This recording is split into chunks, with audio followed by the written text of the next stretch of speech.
जय श्री महाकाल। दर्शक मित्रों आगे हमने कुछ गणेश जी के व्रत कथा के बारे में कुछ बातें बताई और हम आगे और भी जानेंगे। तब नंदी महाराज वहाँ से मायूस होते हुए शिव जी के पास गए और सभी घटना के बारे में बताया और दूसरे और भी गणों को भेज दिया।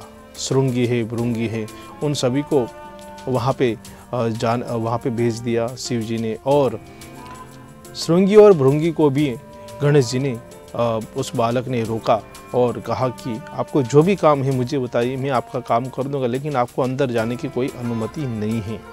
इसलिए सभी गण भी शिवगण वहाँ से मायूस हुए, नाराज हुए और क्रोध में शिव जी के पास गए और सभी घटना के बारे में बताया। उसके बाद विष्णु जी आए, ब्रह्मा जी आए, इंद्रादि गण सभी गण आए, इंद्रादि देव भी आए और उन सभी को भी वहाँ गणेश जी ने रोका और अंदर जाने नहीं दिया। प्रेम भाव से जब विष्णु नारायण ने उन्हें अच्छी तरीके से बात की तभी गणेश जी माने नहीं। इसीलिए शिव जी आए स्वयं और बहुत ज़्यादा क्रोधित भी थे।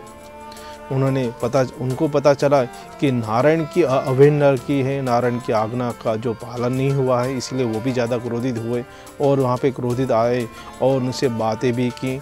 और बातों में यह पता चला कि जो बालक है वो पार्वती का पुत्र है। इसीलिए शिव जी ने भी क्रोध को शांत किया और प्रेम से उन्हें बताया कि मैं भी तुम्हारा पिता ही हूँ, इसीलिए मुझे अंदर जाने दो, मुझे तेरी माँ से एक महत्वपूर्ण कार्य के बारे में बातें करनी है।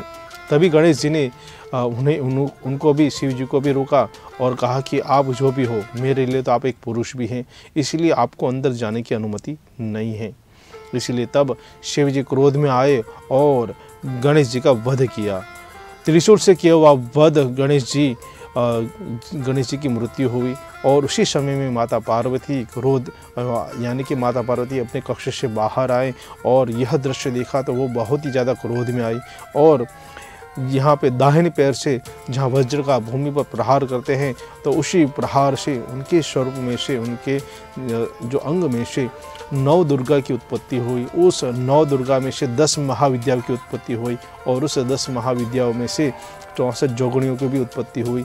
तो यह विविध प्रकार की देवियों का ज़्यादा उत्पत्ति होना और माहौल इतना भी भयंकर है कि ज़मीन जो है कांपने लगी, ज्वालामुखी फटने लगा, आकाश में काले बादल जो है ज़्यादा घुंघराले बनने लगे और ज़्यादा कि भयानक बिजलियों का जो है वहाँ पे नाद हुआ।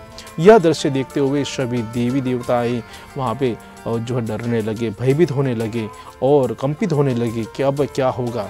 तभी सभी देवी देवताओं ने, नारायण ने, ब्रह्मा जी ने माता पार्वती से निवेदन किया और प्रार्थना की कि आप शांत हो जाए और इस परेशानी का हम कुछ नया हल हम निकालेंगे, इसलिए आप अवश्य शांत होइए। तब नारायण ने अपने सुदर्शन चक्र को वन में भेज दिया और वन में भेज दिया और कहा सुदर्शन चक्र से कि जो भी पहला प्राणी आपको मिले उस प्राणी का मस्तक आपको लाना है। मित्रों, यह व्रत कथा के बारे में हम और भी आगे बताएंगे, इसलिए मुझे अभी दीजिए अनुमति। जय श्री महाकाल।